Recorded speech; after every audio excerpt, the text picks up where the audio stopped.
Hello, everyone.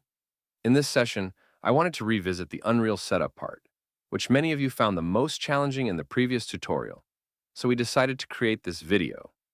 The content I'll be covering today is similar to the Unreal setup process from the last tutorial. However, since this video will focus on showing and resolving various errors you might encounter during the long setup process, it could be helpful for you to refer to this video if you get stuck at any point during the Unreal Metahuman setup. Now, please ready for the Unreal asset files we provided into your project. It's a good idea to use these files as templates, meaning it would be useful to copy them for your own use. Next, create a folder for your character,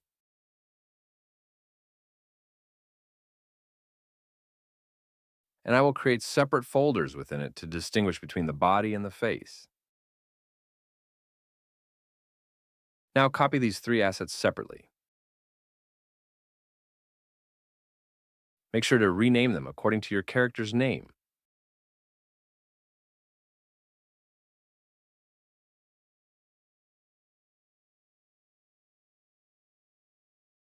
First, we'll move the body animation blueprint into the body folder we created earlier. The face animation blueprint will go into the face folder. The red pose asset should be moved into the body folder as well.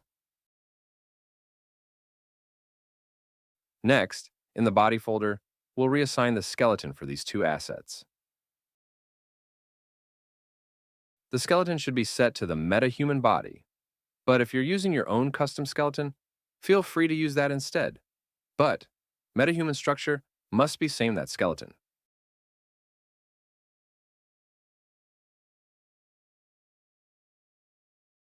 We'll proceed with the face in the same way.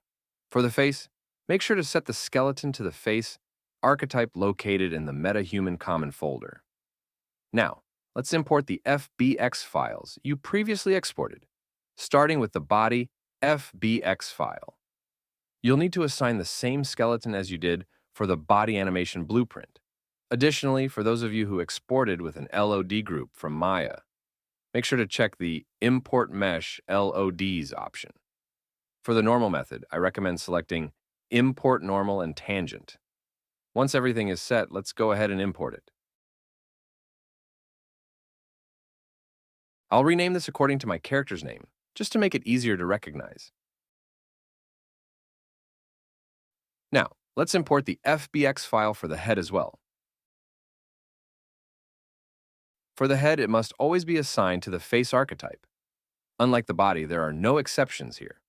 Also, be sure to check the Import Morph Target option. If you exported with an LOD group, make sure to check Import Mesh LODs as well. The rest of the settings should remain the same.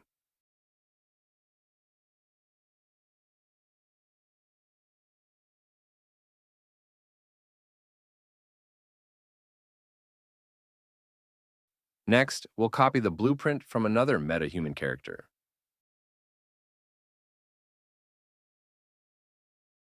After copying it, place it in our character's folder. Open the blueprint and we'll update the body and face accordingly. For the body, assign the body's skeletal mesh we imported earlier via the FBX file for our character. The same goes for the face. Don't worry if the changes don't immediately appear in the blueprint. After compiling and restarting, everything will display correctly. It looks like there are quite a few unnecessary meshes from Ada here.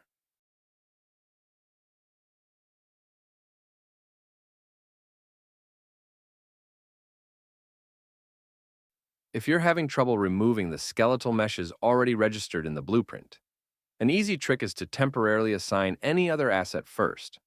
Once you do that, clearing the field will allow you to delete it cleanly. This works for any other asset too. If you want to remove something cleanly, simply assign any asset, then hit clear. This is actually a bug in Unreal. All right, let's quickly clear out any unused groom and assets in this manner.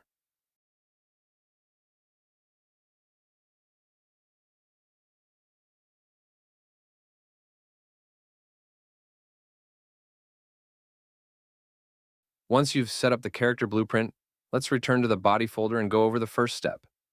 The very first thing you should do here is to set up the pose asset. Setting up the pose asset early will prevent issues later on. Before configuring the pose asset, we'll import the body pose animation. As before, make sure to select the same body skeleton.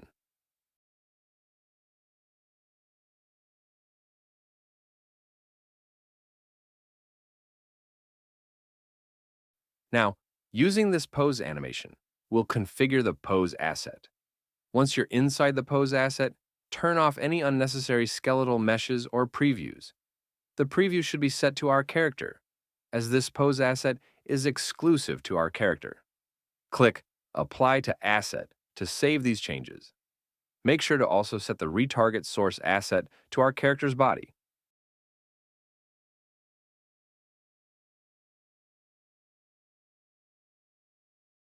Lastly, ensure that the source animation is correctly assigned to our character's pose animation. Now click Restore Source to restore the pose asset data according to our pose animation. The data here corresponds to the keyframes you baked in Maya. Assign frame by frame to the pose names listed here. Let's take a quick look at our pose animation. If the animation appears incorrectly, make sure to reassign the preview mesh and retarget source asset back to our character's body.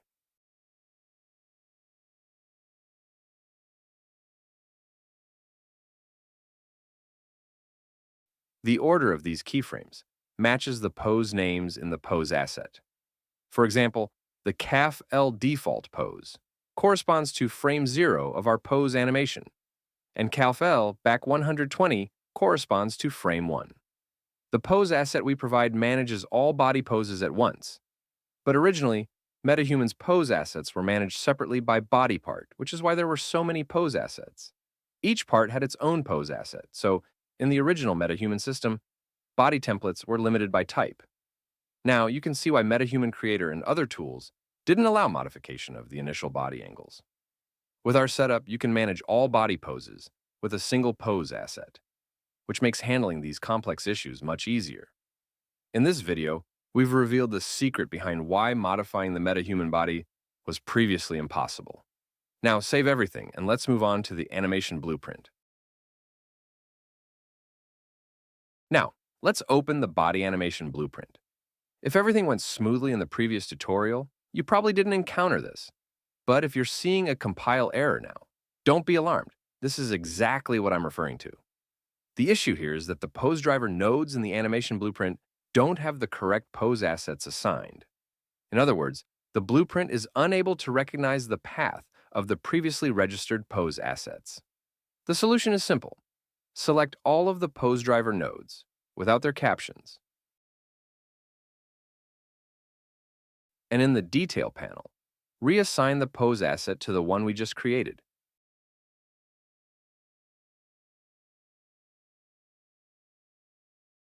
Then, compile the blueprint.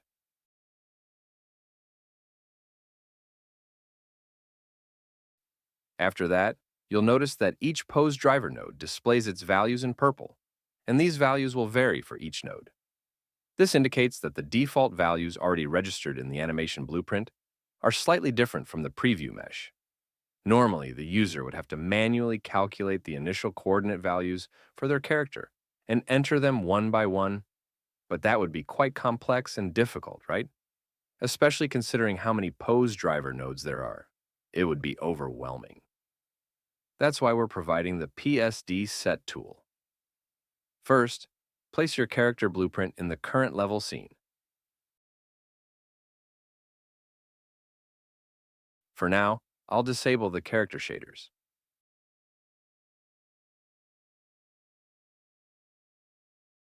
Next, activate the PSD set tool.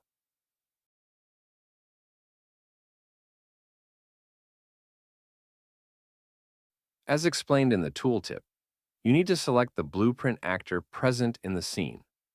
And remember, this character blueprint must have the body skeletal mesh assigned, not just the head. You won't be selecting this from the content browser. Instead, you need to choose the actor currently placed in the level. Then, select the desired animation blueprint.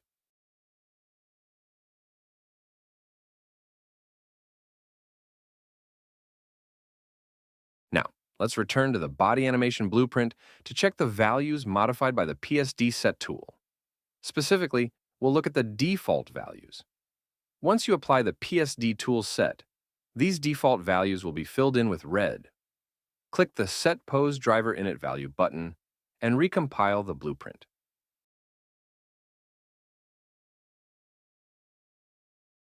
It seems I forgot to set the preview mesh to our character. Let's go ahead and assign our character as the preview mesh. Now, you should see that the values are perfectly highlighted in red.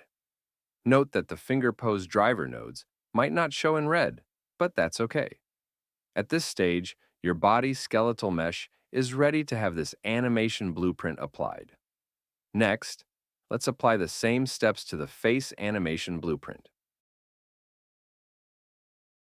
The process here is the same as before. Let's start by changing the preview mesh. Oh, the mesh looks distorted. Just hit compile, and that should fix it. Now, go to the anim graph and check everything, just like we did before. Select the face animation blueprint, reload the data, and follow the same steps as earlier.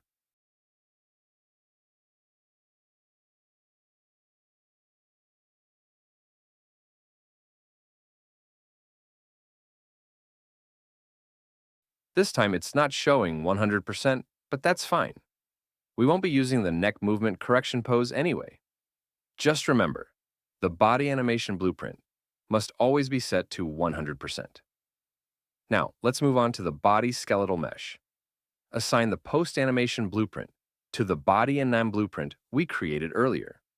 You can temporarily disable and re-enable the post-anim blueprint to check for any issues. If there are no sudden jumps or strange behavior, the blueprint is properly applied. What happens if you apply a different animation blueprint? You'll notice that certain body parts might misalign or pop. This is because different characters with different initial joint angles require separate animation blueprints, as we've done here. However, when we apply the one we created, everything works smoothly, right? That's because we've correctly set the initial values using the PSD set tool. Finally, let's set the default animation rig to the Metahuman body rig. We're now finished with the basic setup for the body. Let's apply the same setup to the head skeletal mesh. This process is the same as before. Let's begin by applying the default control rig that's visible. You'll also need to apply the post-anim blueprint, just as we did earlier. If you don't apply the post-anim blueprint, the DNA data won't be properly read later on.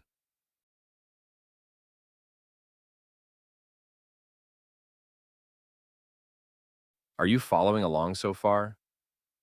Now, let's load the DNA. Currently, the head skeletal mesh hasn't had its DNA loaded, which is why the AR kit animations aren't working properly. Right-click on the head skeletal mesh and load the DNA. Make sure you double-check that the skeletal mesh matches the one you're working with. Sometimes the preview image might show something incorrect. Once that's done, if you check again, you should see that the animations are now functioning correctly. With this, you've completed the basic setup for a custom metahuman. Let's create a sequence and load it to see how it all works together. Now I'll unlock the position and rotate lock on the controller and realign the pivot to move it.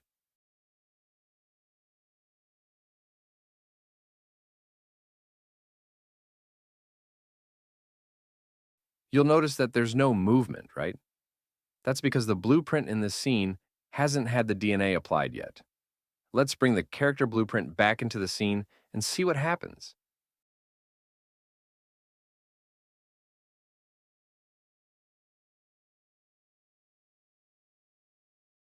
After importing it, you might notice some odd behavior around the face when moving the camera.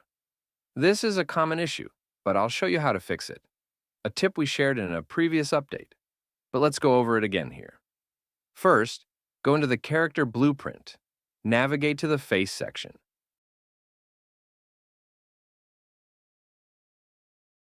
and check the box labeled Use Attach Parent Bound. Then, for the body, check the box for Include Component Location into Bounds. If the issue persists, you can slightly increase the bound values for the body to correct it.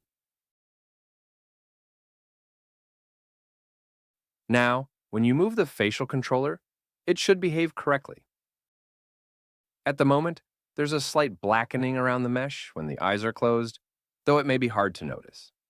I'll apply a shader to the face to show you more clearly.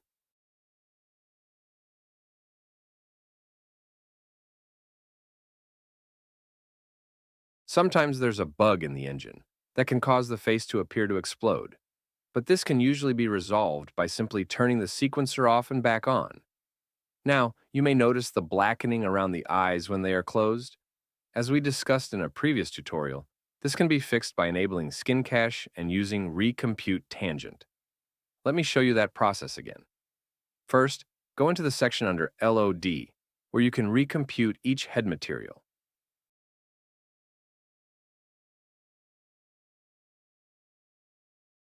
It's also important to apply the same settings to the lower. In the character blueprint, ensure that the face skeletal mesh has skin cache settings generated for all the LODs it has, and make sure those settings are enabled. These options are good practice for any mesh that experiences heavy deformation, excluding the body. This is especially true for materials like cloth, which can develop wrinkles. Now you should see that the normals around the eyes are rendered properly. Please refer to the image in the bottom left. This setting is quite important. Oh, it seems our character's face is not matching the body properly. What could have happened?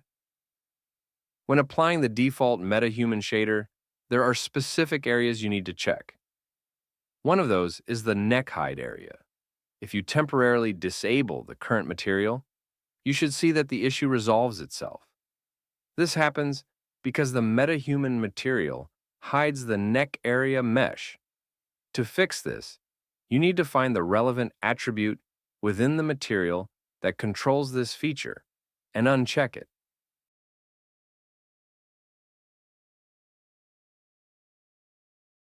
Yes, this is the neck hide features in this shader. Now, let's check if the control rig for the body is functioning correctly.